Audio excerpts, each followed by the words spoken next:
बहुत समय पहले की बात है, जब विक्रमादित्य ने बेताल को पकड़ने की ठानी थी। तभी विक्रमादित्य हर रात श्मशान घाट जाते थे और पेड़ पर लटके बेताल को पकड़कर अपनी पीठ पर लाद कर मंदिर ले जाने का प्रयास करते थे। लेकिन हर बार बेताल कोई न कोई कहानी सुनाकर उन्हें उलझा देता था और उनके प्रश्नों का उत्तर देने पर बेताल फिर से उड़कर पेड़ पर जा बैठता था। इस रात भी विक्रमादित्य ने बेताल को पकड़ लिया और अपने कंधे पर लाद कर मंदिर की ओर चल पड़े। बेताल ने अपनी आदत के अनुसार एक रहस्यमयी कहानी सुनानी शुरू की। एक नगर में राजा वीरेंद्र राज किया करते थे।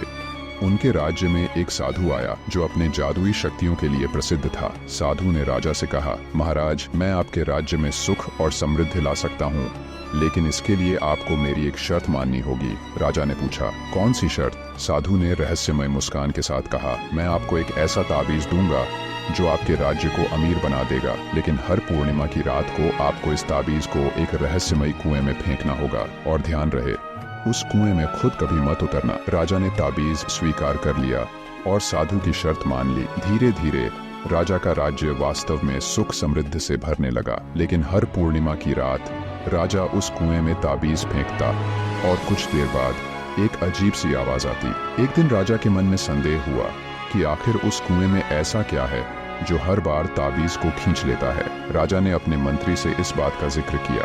मंत्री ने राजा को चेताया, महाराज, साधु ने कहा था कि उस कुएं में मत उतरना, इससे अनर्थ हो सकता है। लेकिन जिज्ञासा के चलते राजा ने उस रात स्वयं कुएं में उतरने का निर्णय लिया। पूर्णिमा की रात राजा ने ताबीज को कुएं में फेंका और जैसे ही अजीब आवाज आई, राजा खुद कुएं में कूद गए। कुएं के अंदर एक गहरा रहस्य छिपा था।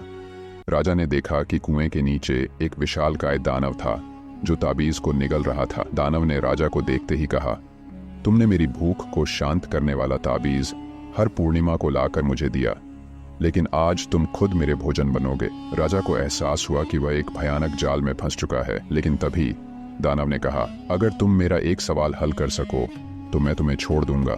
दानव ने पूछा, मेरे पास 3 बहनें हैं, एक सुंदर, एक बदसूरत और एक सामान्य। मैंने तीनों को एक अनमोल रत्न दिया, लेकिन केवल एक बहन ने उसे संभाल कर रखा। तुम बताओ, वह कौन सी बहन थी? राजा ने बहुत सोचा और अंत में उत्तर दिया, वह सामान्य बहन थी, क्योंकि सुंदरता घमंड ला सकती है और बदसूरती निराशा। केवल सामान्य इंसान ही संतुलन बनाए रख सकता है। दानव ने हंसते हुए कहा, तुमने सही उत्तर दिया, तुम्हें जीवित जाने दिया जाएगा, लेकिन यह रहस्य किसी और को बताने का प्रयास मत करना। विक्रम ने कहानी सुनने के बाद बेताल से कहा, लेकिन बेताल, राजा ने उस रहस्य को किसी को क्यों नहीं बताया?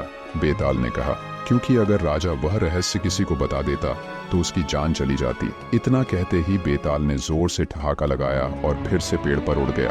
विक्रम को फिर से उसे पकड़ने के लिए लौटना पड़ा। इसका अगला एपिसोड जल्द ही इसी चैनल पर अपलोड किया जाएगा।